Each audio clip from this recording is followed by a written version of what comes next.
Aloha, friends and neighbors. Welcome to program 1027.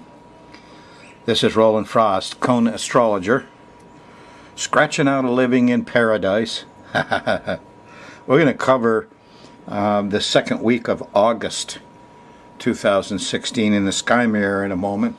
I'm back here on July 20th, and I'll tell you, I've been watching the Republican convention a little bit, and it's horrifying. They're going to open up all the public lands to oil, gas, coal. Short permits, only takes 30 days to apply, and you can drill. Yeah, these guys are totally ignoring all of the global warming problem. The elephant's in the room, but they're not looking, huh? Horrifying. Anyway, you're past this now, so I'm trying to catch up on the shows a little bit and get ahead, because we could have some wind and electrical things, and my equipment's all sensitive to electricity and salt water, so I'm trying to get ahead in case something happens.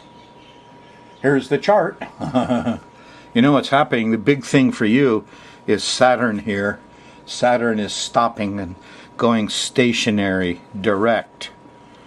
Yeah, it happens on the 12th of August, 11 o'clock p.m.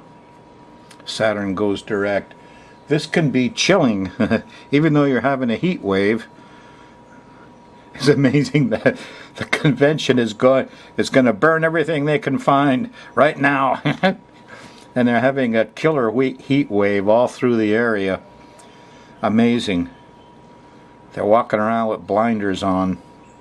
Anyway, this is about Saturn. Saturn's the manager, the CEO, the supervisor. He slows things down, delays things, tries to build foundations that are solid, crystallizes things. Saturn is Chronos and has to do with time. So he could be very depressing as he slows down and stops. Closer you get to that Friday night, the 12th, the more depressed you could get if it's hitting your chart bad. It's at 10 degrees of Sag. It's on my chart. I don't like it. Whoa. Scary. Anyway, that's the big news, is Saturn is stopping. And when it stops, check that out. There's a square to Neptune. What's this? Hydrocarbons, burnables, oil, gas. Yeah, this is kind of strange. But Saturn, it's also liquids. It's water.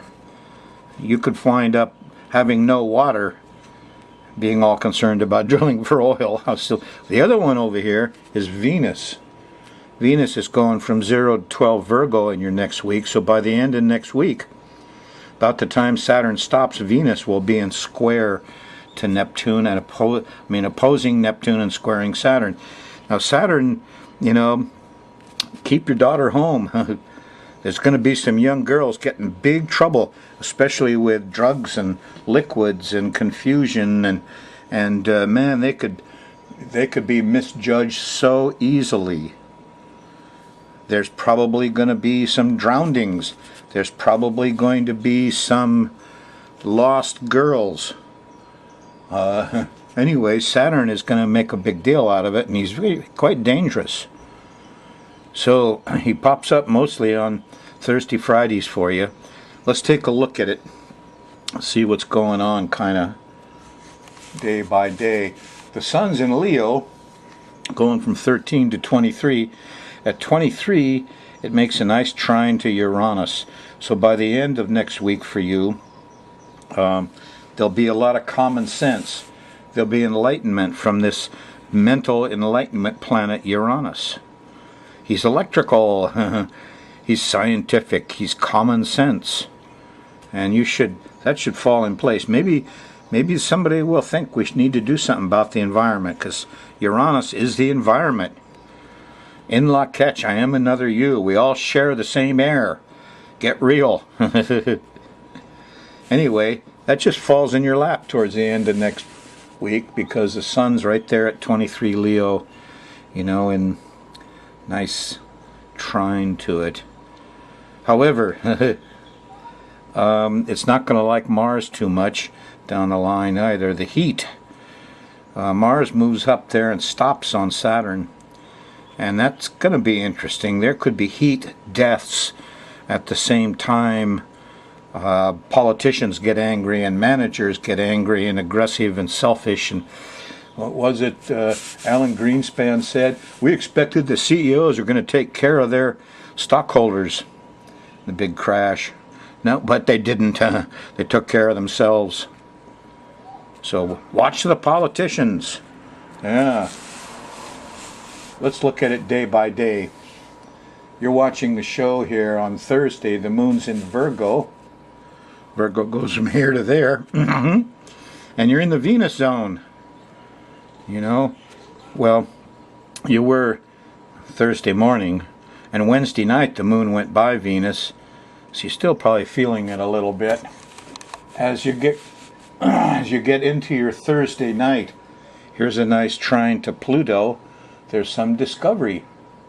Some good things are going on here Thursday night. The moon goes by the north node, and there's a lot of nurturing and caring going on here. It's not bad at all. Much better than it was back here when Saturn was in charge. As you go into Friday, the 5th of August, you're in Jupiter zone. Jupiter happens, moon goes by Jupiter here about noontime. The whole day will be full of overdoing it, more laughter, more spending, more optimism. You know, yes, optimism, that's what it's about. A lot of optimism here on the 5th. It'll be just the opposite when you get to the 12th.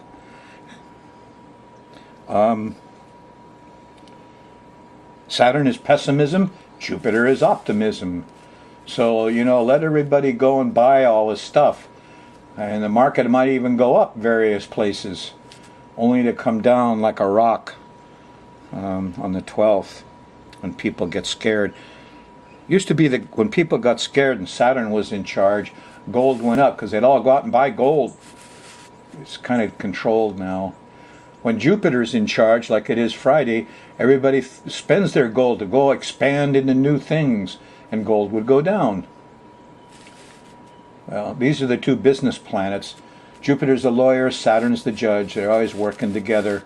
They'll get your money one way or the other. But be optimistic, have fun, learn some good truths on Friday. It's a nice moon in Virgo. On Saturday, the moon goes into Libra right here and starts with a nice sextile to Mars.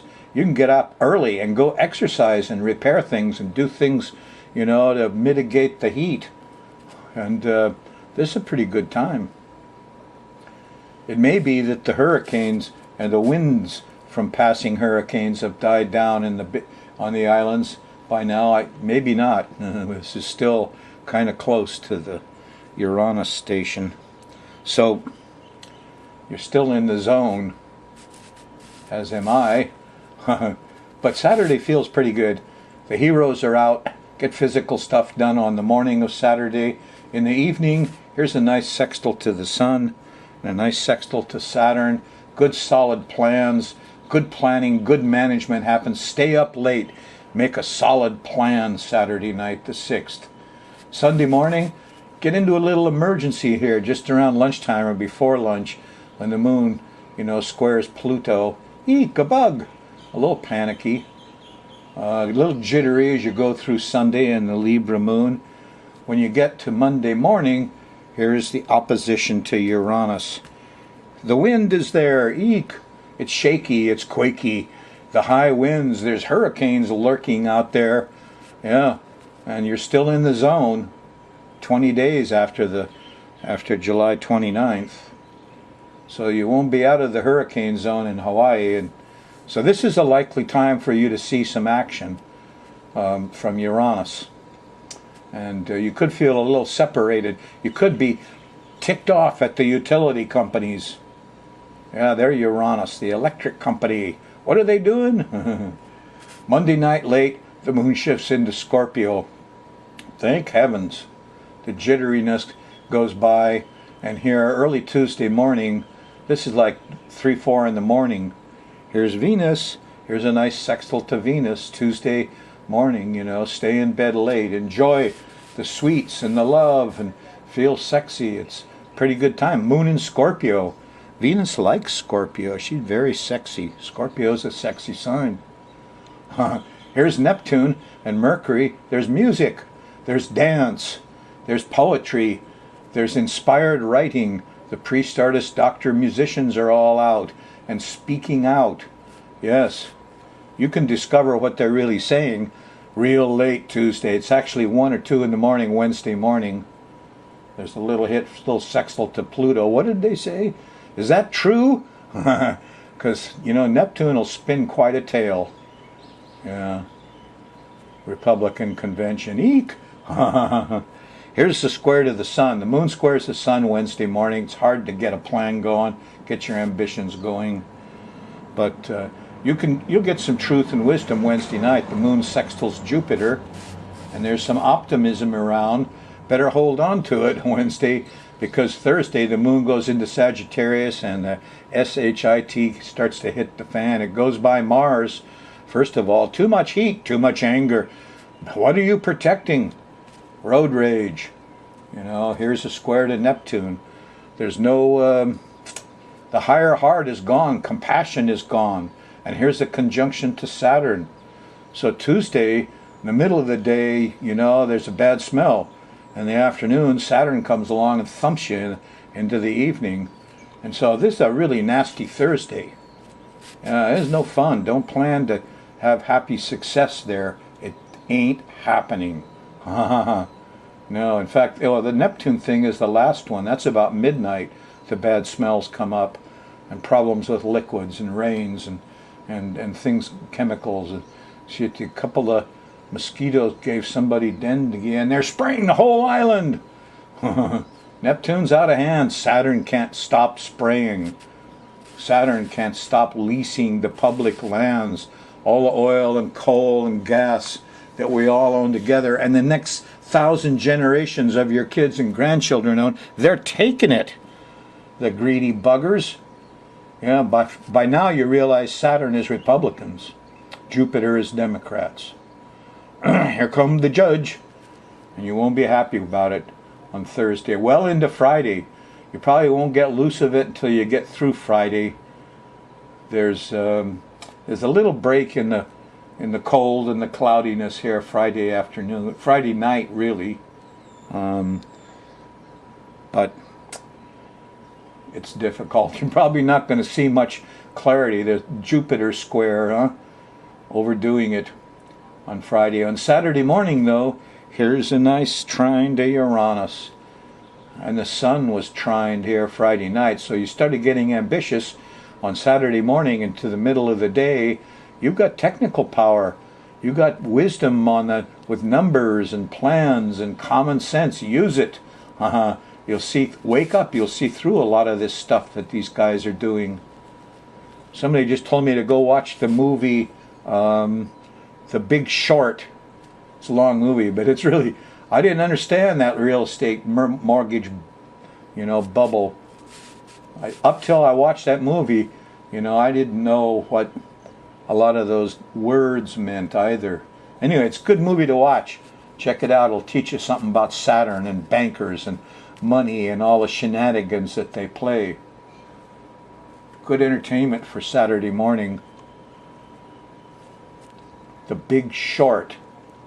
You can watch compressed varieties of it too. You don't got to watch the whole thing. You get the idea. Saturday night, moon shifts into Capricorn. It slows down. It gets more businesslike. Feels a little better. Time you get to Sunday, here's Sunday afternoon, is a sextile to Neptune. Go to church. Go out and sit under the tree and watch the birds and butterflies and pray to whoever you pray to. Be compassionate. Here's Venus.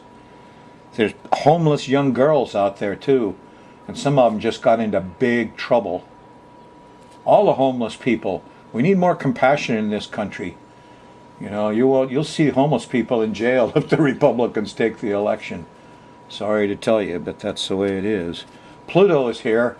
It's all about policemen here Sunday afternoon. My remedy for policemen? Let them leave their sidearms at home and put white shirts on them. They got a lot of guns in the trunk of their car. They don't need them. White shirts, no sidearms, you know. Everybody will turn right around with their attitude. It won't be Pluto. Someplace there's a little police department that would try it out. Give them white shirts. Let them put the guns in the trunk of the car. They don't need to wear guns around, do quick draws and shoot people. People, you know, if you just made the white shirt a marker that I don't carry a sidearm, the guys in the white shirts would be safe. They wouldn't be scared like our police are today. They're all scared. Somebody's going to take their sidearm and shoot them. Anyway, they've shot so many innocent people that now, you know, some of our Robin Hoods are starting to pick them off, and they're getting even more scared and shooting more people. Geez, maybe the PTSD virus is spreading in the police department. Whatever it is, you'll have a chance to think it over Sunday night. There's going to be more action on Pluto. Yes. Monday morning, well, at least you got a nice sextile or a trine to Mercury. That's Mercury. He'll get you up and get you moving and transportating. In the afternoon, there's a square to Uranus. Some of the electrical things may be a problem, and there could be wind and electrical things again if you're in the islands. It's not too late. Around the 15th. The 20 days after the station of Uranus is fading off, though. Anyway, that's the way it is. That's what's coming at you for the next 10 days. I got some interesting things to tell you about. So you're kind of starting to come out of the quake zone. But I wanted to point out something interesting. I don't know. I don't understand it. But Uranus is a strange character.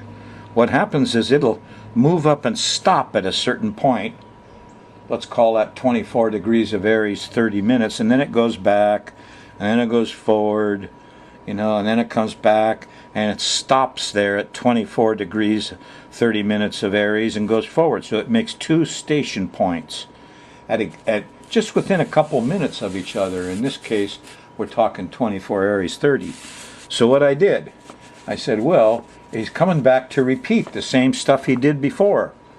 And so I went back and looked, and there on July 29th, 2015, Uranus moved up there and stopped and went retrograde at 24 degrees, 30 minutes. Yes. So I went back on the internet and started looking around. How about quakes? Is there any quakes around then? 25th, 26th, 27th of July. Sure enough, there were a little cluster of them, and so I picked up some of the locations, because this is where you might see the quakes in your present time. And in the last 2-3 weeks for you, you could see quakes here. I haven't got there yet, so I don't know. I'm back on July 20th. But here's Papua, and close to Bali in Indonesia, shook Bali a little bit. There was a fair good quake. There was another one in the Aleutians off Alaska, 45 miles northwest of. Here's Nico Ski on the longitude line, I guess, of 169 west. So we got one in Indonesia. We got one in the Aleutians. If we get a big one in the Aleutians, we're going to look at tsunamis in Hawaii. And there was another little cluster, little smaller ones in a funny place, Oklahoma City. So there's 3 places to watch: the Indonesia, the Aleutians, and Oklahoma City. And let's see if Uranus comes back to the same place and repeats his shakings.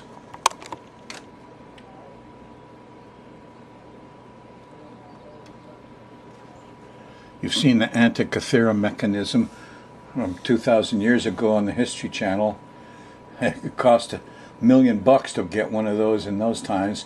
But you can get a better mechanism, yes, with the $10 app. If you've got an iPhone or an iPad, go to the App Store, buy it. Go to SkyMarAstrology.com and buy it. And here's, you can have really lots of fun with it. And it's an amazing thing.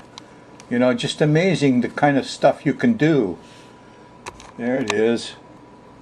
Sky mirror. Bang. Haha.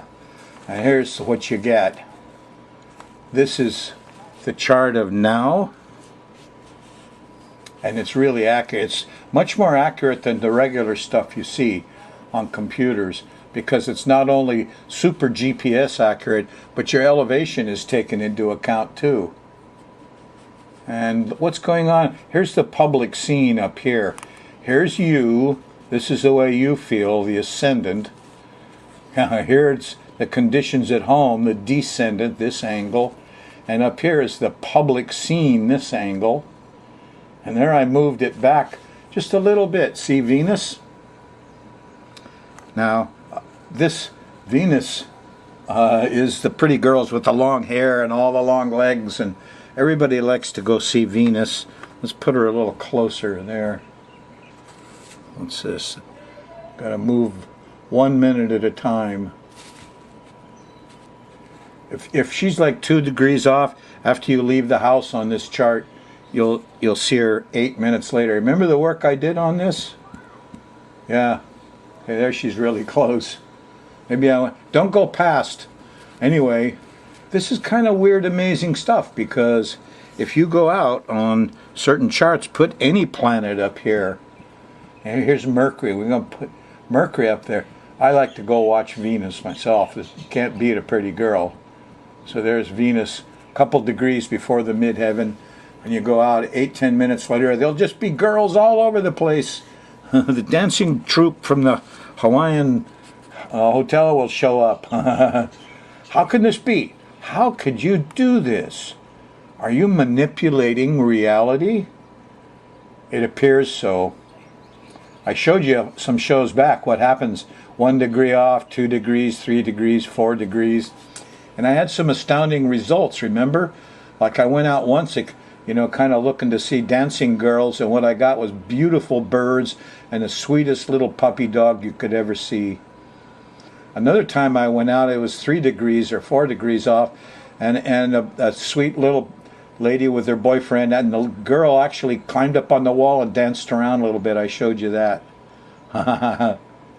Sometimes it's flowers. Venus comes in, lots of different shapes and sizes, but Venus will be there, if you go out. Now you could use this thing to another. Let's say you're going to go drive. Well, here's the 3rd house. This is driving, see? And if you wanted to really be solid about it, you'd put Pluto here in sextile to the rising sign. And that just happened. We go a little bit earlier. It'll show up with a little line. There it is, see? And here's Pluto sextiling the rising sign. And you got complete control over the road out there. And all the lights turn green just as you get there. Okay, just bear with me now. I'm getting to a very deep problem I don't understand, and you will enjoy entertaining. This is about the S training. Some of you took it, but in the S training they teach you lots of different little tricks for doing amazing things. But the thing that amazed me most was creating a parking space. And everybody tried it out, and everybody got it. What happens? Well, you're going to go out and get in your car and drive up to the store where it's all crowded. So you get in your car. While you're in your car, you visualize a picture of yourself pulling up to the store, and the red car pulls out of the light right in front of you, and you pull right in. The only parking space in the place, and it was right for you, right on time. So you sit there for a couple seconds and visualize the picture, and then you go. And then you forget it while you're on the way there. And when you get there, son of a gun, there's a car. The parking space you were after, the car pulls out just as you pull in. Thing was, it's a blue car, not a red car. They point. It's never exactly the same as you visualize. You don't know why that was. But this works. And you pull right in. It's there. Why? You can do it every time you go out and get in the car. Visualize a parking space, and you will see that it works. Amazing. I don't understand it at all. It's just like the use of the app. You know, it's amazing. Why? How can that work? Then I started thinking about magical ceremonies. And I was thinking about prayer. Pray, what happens, you visualize something, and then you let it go. I'll put it in Jesus' hands, and then it happens. It works. Why? Why are these things so different? And yet they all work on the same principle, don't they? And then I realized what's going on, and I've unmasked a trick of Neptune. For 2,000 years, the priests and everybody have been teaching us to pray to this person or that, and that, you know, you could pray to a rock, and if you visualize it, I think it'll be fine. Creating a parking space is okay. Use your app and create the scene out there, or the stop signals. These are all acts of creating reality. Is it magic? No. It's visualizing clearly in your mind what it is you want, and then letting go of it.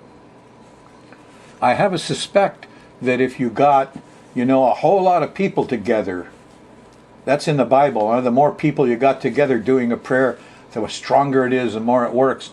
I'll bet you if you got everybody around the big pyramid on the equinox, when it flashes and says, "We're here," whether in the Giza or Teotihuacan, it flashes the equinox for about 60 seconds, and 1 million people are standing around and say the same prayer. Corn and lots of water, and we'll all be happy for the year. And bang! They go home and they forgot it, and it works. People in churches and religions have been doing this to us, and we buy it. It isn't, one God. Oh, pray to Allah, pray to Jesus. Come on, pray to a rock if you like the rock. See, it's really not a prayer, is it? It's you visualizing something. That's what does it. Something going on here, but we don't know what it is. Be careful what you visualize.